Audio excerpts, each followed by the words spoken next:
Oh, yeah, you're the AI voice that told me to buy this toothpaste that wore my gums down.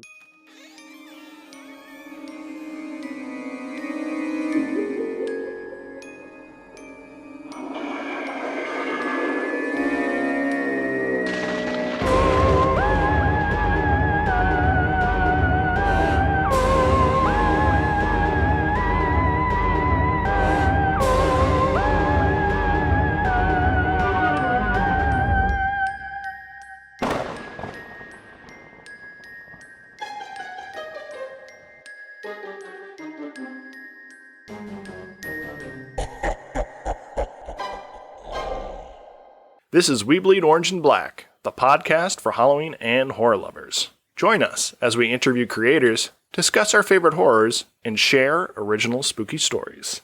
I'm Jeff C. Carter, and this week we're talking with Matt Weisgerber.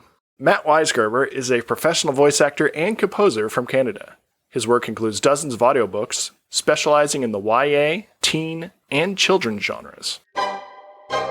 We have worked together in the past on 4 different audiobooks, but I don't know if you've ever heard my voice. We've never spoken directly. No, never once. You never know what you're going to get. You always have this image in your head, especially as a horror writer. Picture somebody with like a black room swirling cognac or something. Jeff Carter.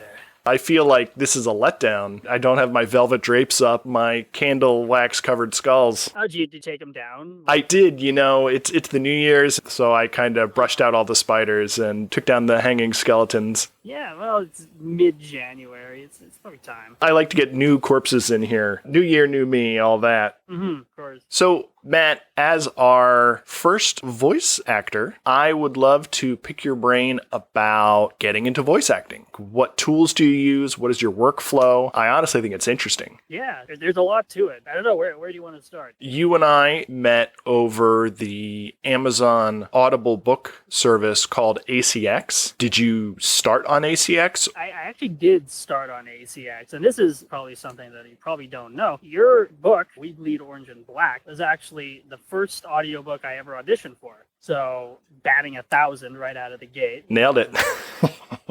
We Bleed Orange and Black. 31 fun-sized tales for Halloween. That was the first real voice acting work I did. I never went to proper acting school. I've taken some classes and some private coaching. Audiobooks were just the place where I started to find work. And that's kind of the thing in this business is you have to kind of find where you fit. There's so many different avenues where you can work, but so many things determine the kind of work that you get. So just how your voice sounds naturally immediately will kind of close certain doors to you and also open certain doors to you. I started studying audiobook narration with Susan Roman, who incidentally, I feel like I have to mention this. She was the original voice of Sailor Jupiter on Sailor Moon. She's a fantastic director, coach, person, and she's the one who told me about ACX. She said, audition for something, and I was able to come back our second session meeting and tell her that, hey, I got hired to do a book. So that was super cool. That's really cool. Are you a fan of animation or audiobooks, or were you drawn to voiceover acting? Yeah, I was always interested in terms of voice acting. I was always interested in anything to do with character work, which I think most people are when they start trying to pursue voiceover. So many things depend on whether that work's available to you. Like, where do you live? Do you live in the bigger cities where animation work is done? I don't. So immediately that kind of closes a lot of doors. But audiobooks are a great way to kind of get that sort of work, because within a book, you play a whole bunch of characters. If it's a collection of short stories, like your books, you get hundreds in the same book. So audiobooks were just a great way that I found to be able to work and be able to do that character work that I've always wanted to do. And what tools do you use to get something from the manuscript stage into the final audiobook? Yeah, that can vary too. There are so many digital audio workstations, DAWs. There are so many microphones. Basically, you need to have a condenser microphone, which is what I have, which is not the same as a USB. Plug it into an audio interface. So I have a CAD E100S microphone in terms of recording software. I use Logic Pro. It's really overkill for voiceover. You really don't need that big of a program. There's plenty of free ones out there. Audacity is a really popular one. Reaper is one I know that people use. So just anything basic to record your voice is all you need. And then there is mastering, and that took a bit of research. There's guides all over the internet how to do that. Equalization, boosting bass, cutting away the frequencies that aren't pleasant to listen to. I have a plugin that cuts off really heavy breaths. I use a noise gate to kind of cut away silences, and you upload it to wherever you have to upload it to. Speaking of ACX and software, I have 2 news items for you. Today, I got an email from ACX saying that they're going to lower the price of audiobooks. Oh, yeah, I got that too. It's great. Good thing to wake up to. Hopefully that will boost sales. The second is a little more concerning, and it's that 2 weeks ago, Apple Books quietly launched AI-narrated audiobooks. This seems like the first shot across the bow. Amazon explicitly does not allow AI narration. However, Amazon being Amazon and loving automation and cutting margins, do you think AI narration is going to impact the audible book industry? Yeah, that is a really big issue in the world of voiceover in general. I didn't know about the Apple situation. I find it funny that it's romance specifically that they've chosen to have the most dead, unemotional, I love you, Clarice, I love you, John. It's something that is obviously concerning to everybody who works in this field. So it's all just kind of opinion, what you think is going to happen. I'm of the opinion that it sucks now, but like anything, it gets better with time. And you should always kind of be preparing for that eventuality. There's things that AI can't handle very well. Just watching a documentary thing recently, and it was narrated by an AI, and it sucked. They can't handle long sentences. I noticed that. You can tell right away when there's a long sentence, they don't know where to put a break in.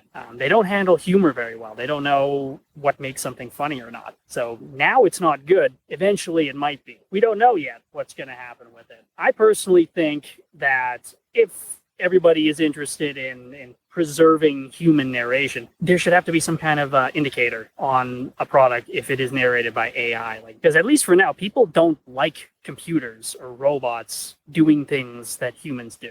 I was reading, and I don't know if you've heard this, maybe it's not even true, but Walmart in America was testing robots to stock shelves in certain stores. Yeah, that's true. Yeah, okay. And apparently that got shut down pretty quickly because people just didn't like there being robots in the store.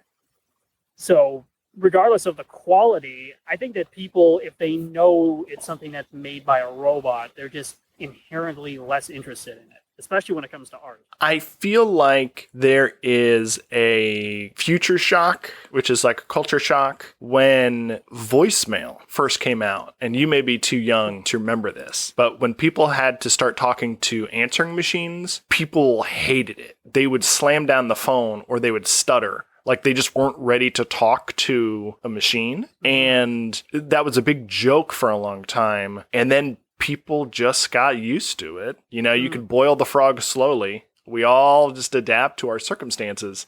And now, ironically, the whole voicemail thing has come out the other side. Now it's like, if you get stuck with a voicemail, you're like, oh, screw it. I'll just text the person or email them. Like, I am not going voice-to-voice communication. Voicemail is for old people. It used to be this new scary thing, and now it's, A, I don't want to call you in the first place, and if I do, I don't want to leave a message, and if I get a voicemail, I don't want to listen to it. Just text me or email me, or don't contact me at all, preferably. Yeah, I'll tell you, I'm almost 30, and I will crawl through a field of glass to not have to make a phone call or leave a voicemail. I spend a good portion of my day just talking into a microphone, but when it's a voicemail and it's just like, I don't know what it is. You think you're going to talk to somebody and then you don't. And then all of a sudden, okay, I have to improvise what I'm going to talk to this person about. And I have 3 seconds to figure it out. And everything I say is going to this person, no matter how stupid it sounds. But what is that? This is a sidetrack I want to dig into, because you had an intention for calling someone up and you were prepared to speak to that person on that subject. Is it the fact that it's being recorded for posterity? Is it the fact that it feels like a performance because it's now a monologue as opposed to a dialogue? You know, you were going to stutter and when you were talking to the person, and maybe there'll be some small talk mixed in, and maybe you thought they wouldn't be judging you, but it's the same person you were going to and stutter and shoot the shit with that's going to be listening to your voicemail. Why does it suddenly give us stage fright? I don't know what that reaction is.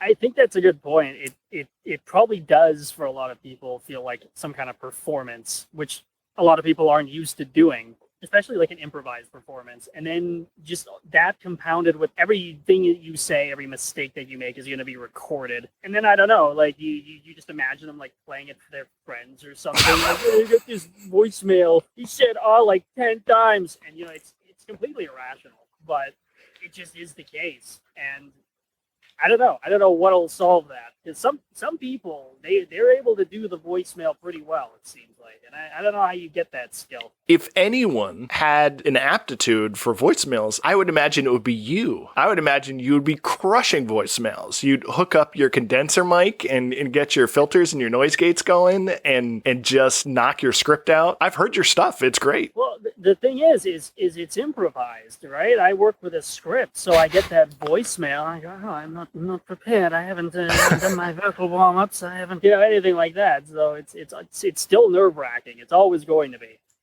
I don't know. I guess I just need to practice, like just call businesses I have no business with and just leave them messages or something.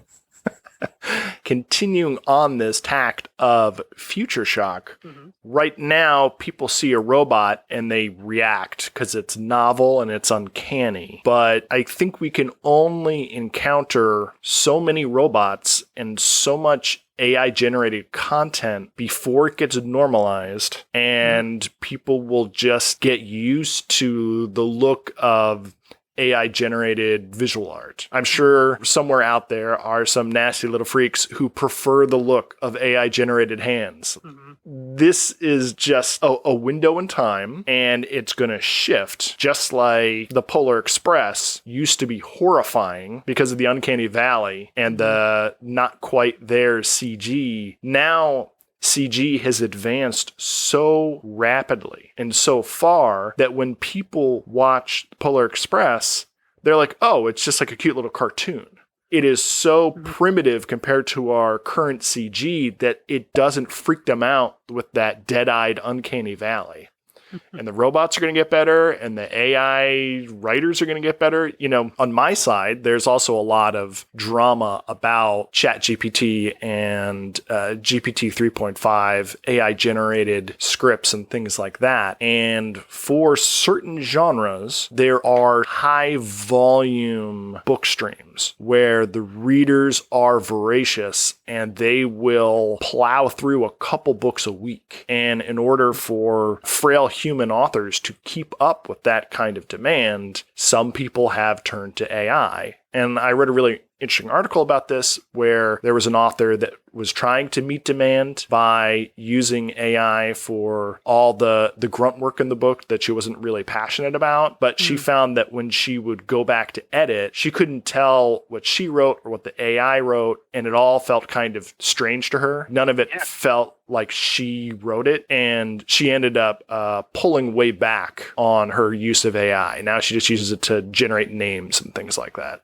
But I think very soon AI will be churning out sort of lowest common denominator aggregate of the stuff it's been fed. And I think there are some people out there, they just want disposable content. And I think a lot of stuff right now is mass generated in the service of capital C content. It's just something to fill your ears or your eyes. And I think AI is going to get its foot in the door there. Yeah, I would agree with that. I can see that happening. I think it might take as long as a full generation before that really catches on. There are, children coming up who are watching these YouTube videos that are narrated by AI. I was reading something about someone whose kid loves these videos, and they're narrated by a soulless AI. And if that's all that kid has grown up with, then when they become an adult, that's just what they're used to. And all of a sudden, the Polar Express is a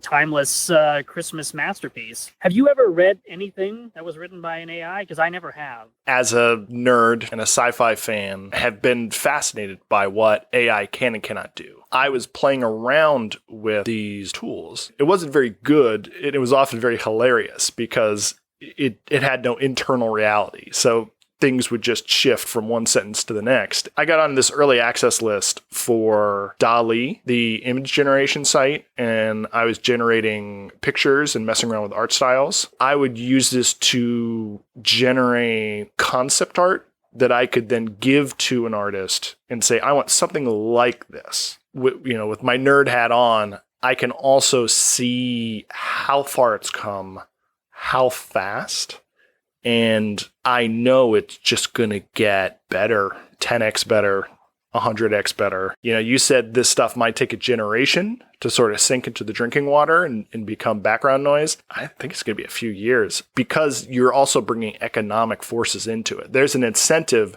for companies. If they can replace people with some software, they are going to do it. Yeah, no, it all makes sense. Economics is always going to play into it, and at the end of the day, that's probably what's going to win. I still have some optimism somehow that people will just see things made by AI, and it's just going to feel weird.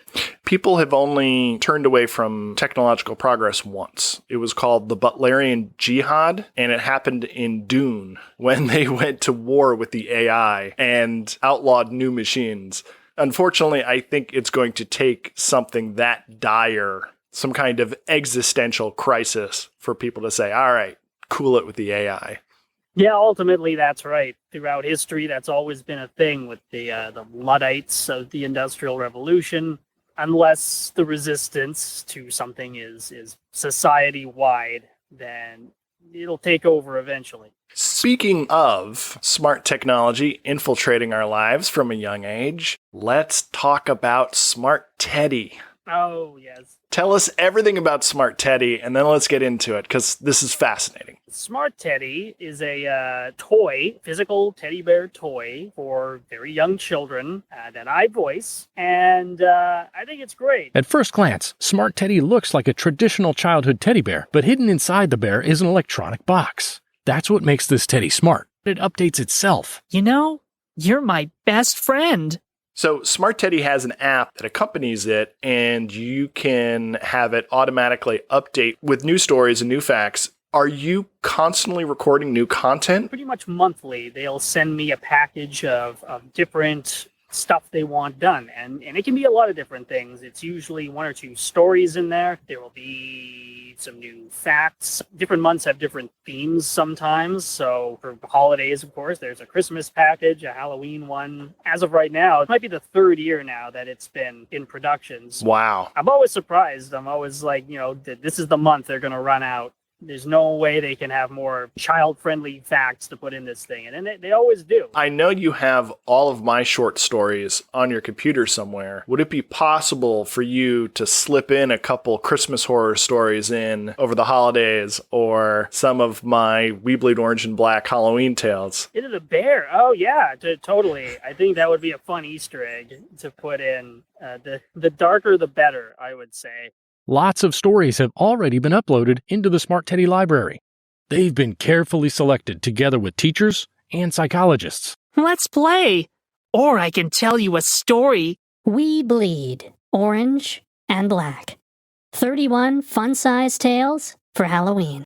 Years from now, I have to imagine you're going to be at a cafe or something, and you're going to be ordering a donut, and a kid's head is going to whip around looking for Smart Teddy because he grew up with your voice in his ears. That is going to be a freaky, freaky moment. Yeah, it's going to be either that, or they're going to be like, oh yeah, you're the AI voice that told me to buy this toothpaste that wore my gums down last week or something. Is that the AI's end goal, to wear down our gums? I don't know. I mean, you can't control what it's selling. So, I mean, it could be selling any garbage on the internet from... I don't know why I went with toothpaste that wears your gums down. That's a very specific...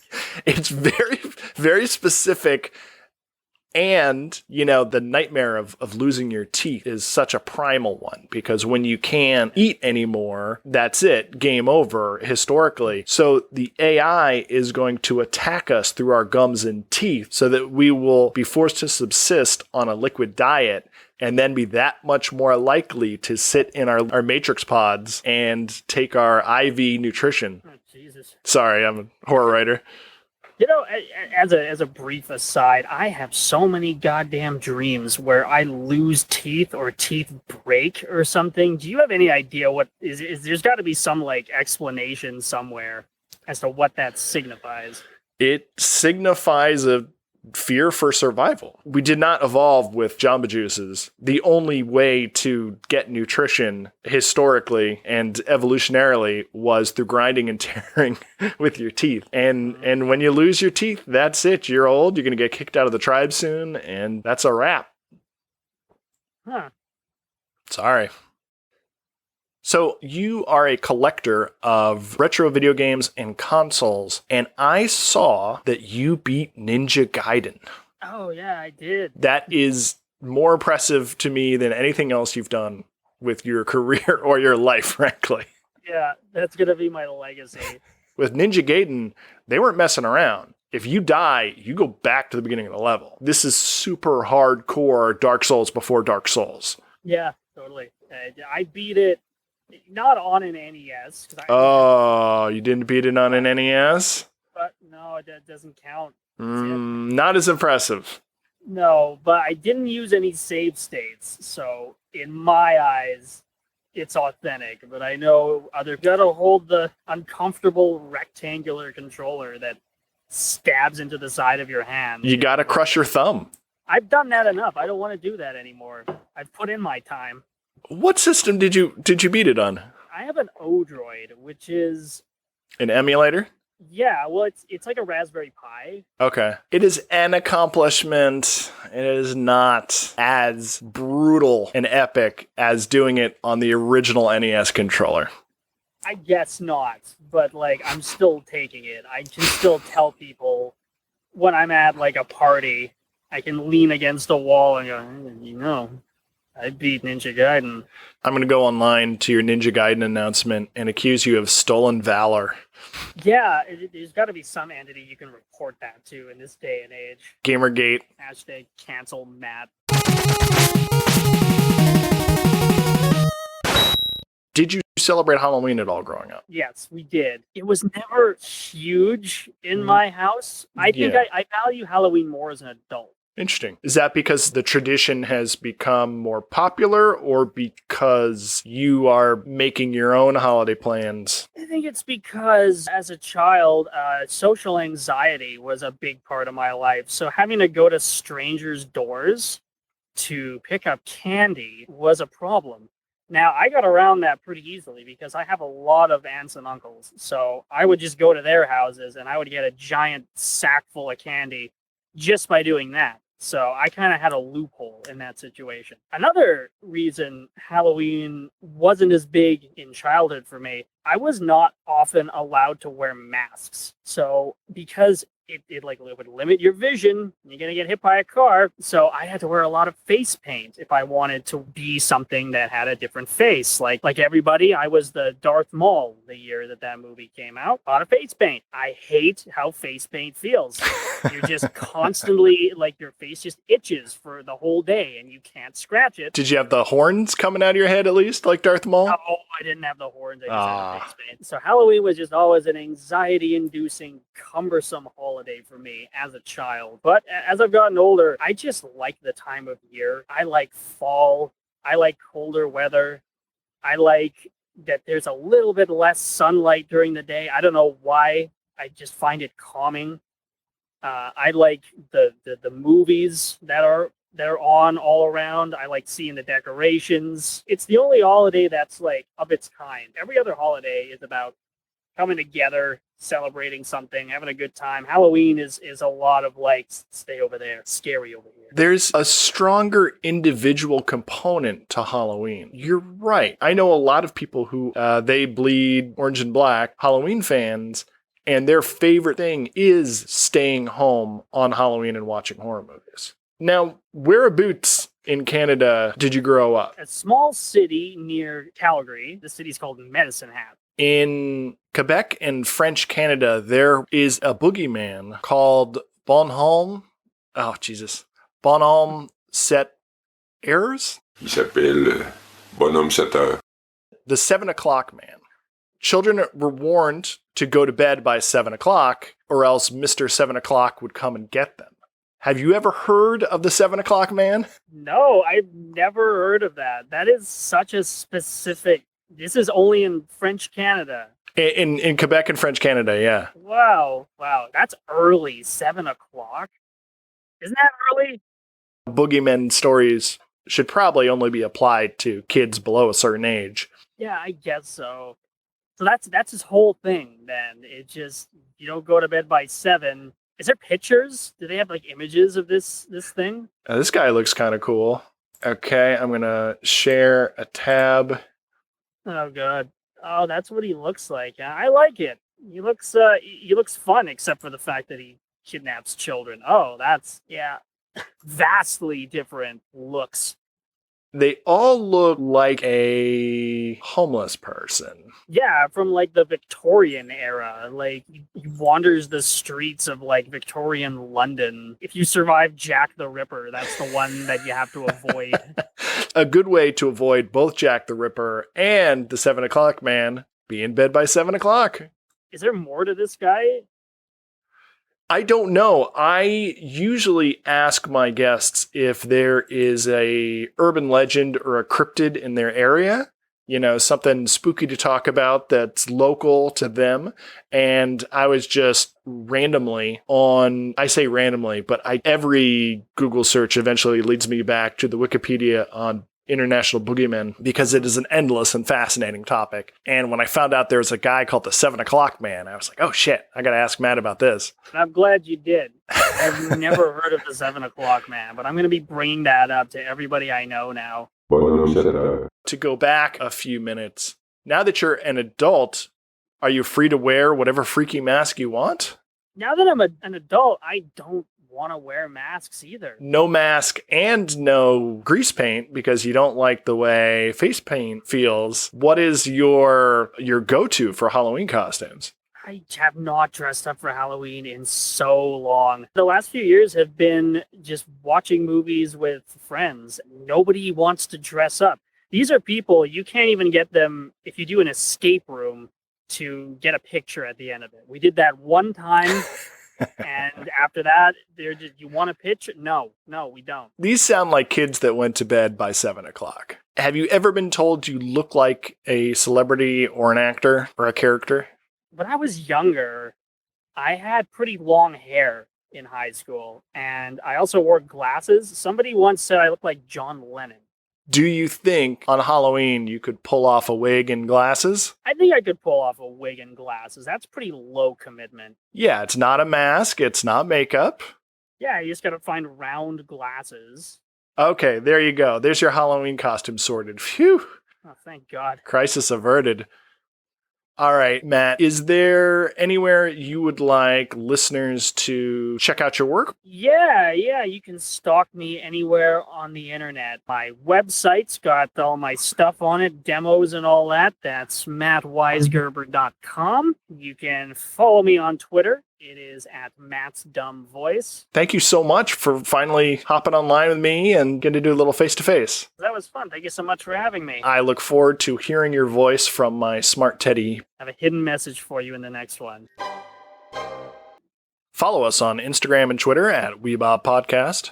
Contact us at webobpod@gmail.com or subscribe on iTunes. You can find Ryan at 20th Century RG with the number 20 on YouTube. And you can find me at jeffccarter.com and hit the link to pick up my collection, We Bleed Orange and Black, 31 fun-sized tales for Halloween. Until next time, stay spooktacular.